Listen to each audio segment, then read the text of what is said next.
This is a little bit of theory because most of the songs I write for you are in C, so we can avoid black keys for now, because it's the easiest to just play these chords. All chords that come from the C major scale, and C major scale is all the white keys. All chords that you would use to accompany a song in C have to use these keys and no black keys until we talk about secondary dominant chords. But so when you make a chord and the bass note is C, and then you skip and skip, and you've learned that if it sounds major, it's major, but also you've learned to count half steps and find your 4 half steps and then 3 half steps and find that, oh, that's major. If you don't have the ear to recognize it, you can still count your half steps and recognize that it's a major. Then the second one, the second chord that you're seeing that we could use to accompany in C major is D, but it's minor. So the symbol D minor. And normally I would write the Roman numerals as 2 smaller letter 2 like this, not the way they wrote it. At the undergrad level, we do that. Number 3, same thing. It's a minor, so normally I would write the Roman numerals as 3 little, not capital letter, but 3 small letter I. Number 3, it's a minor chord. Number 4, it's a major chord. So number 1, number 4, and number 5 are major chord. And then number 2, 3, and 6, A minor, is again, Roman numerals supposed to be with a little I. Number 6 is A minor. And number 7 is called a diminished chord. Because if you count carefully, there's only 1, 2, 3, and then another 1, 2, 3. So 3 on 3, it's a diminished chord. Okay, so these are all the chords you could use if your song is in C major. These are the chords you can use to accompany a song. And if you want to practice just saying, okay, chord 1 major, chord 2 minor, chord 3 minor, chord 4 major, chord 5 major, chord 6 minor, chord 7 is diminished. So often the chord 7, if you add more 1 below it, this one, oh, well, that's my 5, 7, G major with the 7th, G7, one of the most popular chords. So the ones that are most popular are in pink. We call them primary chords. The chord 1, 4, and 5. And the chord 5 sometimes has a 7 to it. We add another note on top. So that's just a theory to know why is it that I could guess from hearing a song. You could guess by just listing out all the, if you know the key, by listing out all the chords that are in that song. So the particular YouTube that we heard, for example, was in D major. So if I write all the chords name in D major, so we shift everything up by 1. So you will use a lot of the D major song to go with it, and this is valid for guitar players who know D major, because on a guitar they often play songs in D major, and the violin on A major, etc. So then number 4 on D is D, E, F, G. You might be able to see chord G in there a lot. Chord 5 would be A, right? D, E, F, G, A. So those 3 chords will be the major chords you're going to hear a lot in a song. And if you do hear a minor chord, what could that be? Let's do that blue. Well, E is chord 2, and it will be minor. So you can try this minor one, and then not F, because you have to know your scale. The D major scales in the circle of fifth has 2 sharps, and F is one of those sharps. So it's not F. F does not exist in D major. Only F sharp exists. So you have to know a little bit more of theory about how to construct your major scale.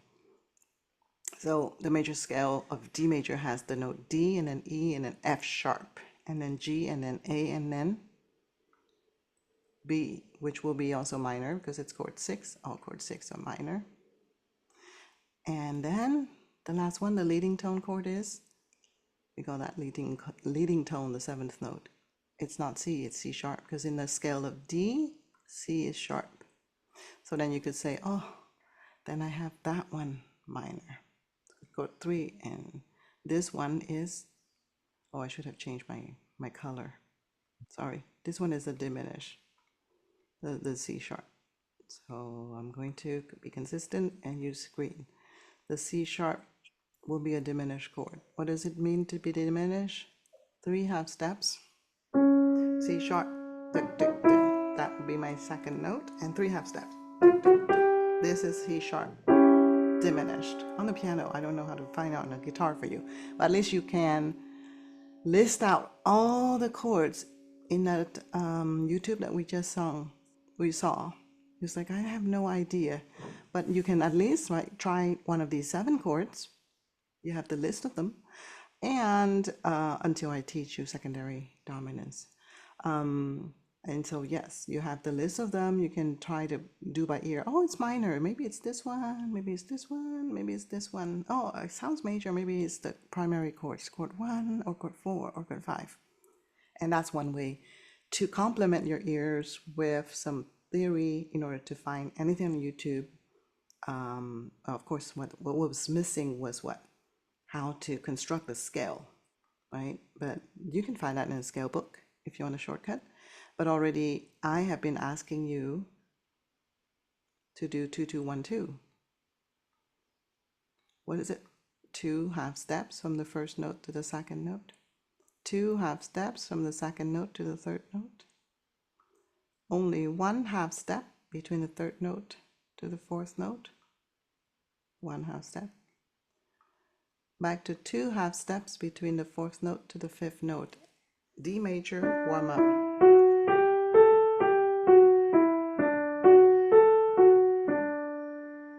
I've taught you that in beginner's class.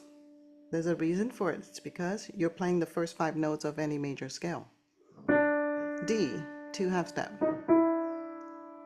The second note is here, E. 2 half step.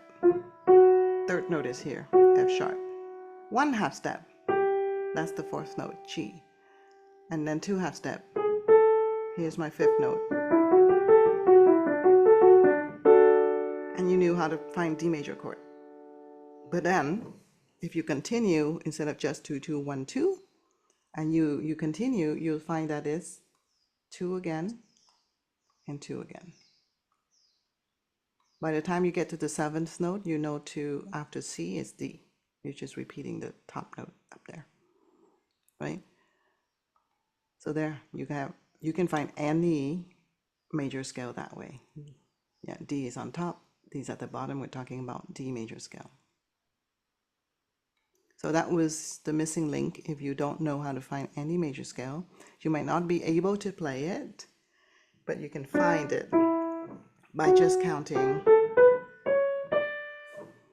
And then once you find it, you write the name of it, and then you just, oh, chord 1 is major, chord 4 is major, chord 5 is major, chord 2 and 3 and 6. Oh yeah, I should be consistent in my coloring, so I'm gonna circle this blue. Oops. Circle this blue and circle this blue, just so that it's consistently. I wrote it in blue, the name of the chord. Yeah. So chord 2 is blue because it's minor. Chord 3 is blue, minor. I have the blues. And chord 6 is blues, minor. So by knowing how to construct a major scale, by counting 2 2 1 2 2 2, you get 7 different notes. And that sequence of distances, 2 half steps, 2 half steps, 1 half step, 2 half steps, 2 half step, 2 half step, gives you 7 different notes. That sounds like. In America, we sing with the movable do. We sing do, re, mi, fa, sol, la, ti, do. But not in South America, most countries, not in France, not in China. They would say re, mi, fa, sol, la, si, do, re, right? So it's different, but I like the movable do. I grew up with the fixed do, and I had to learn the movable do. It makes sense to me because then you really anchored in your ear that do and re is 2 half steps, re and mi is 2 half steps, mi and fa is 1 half step.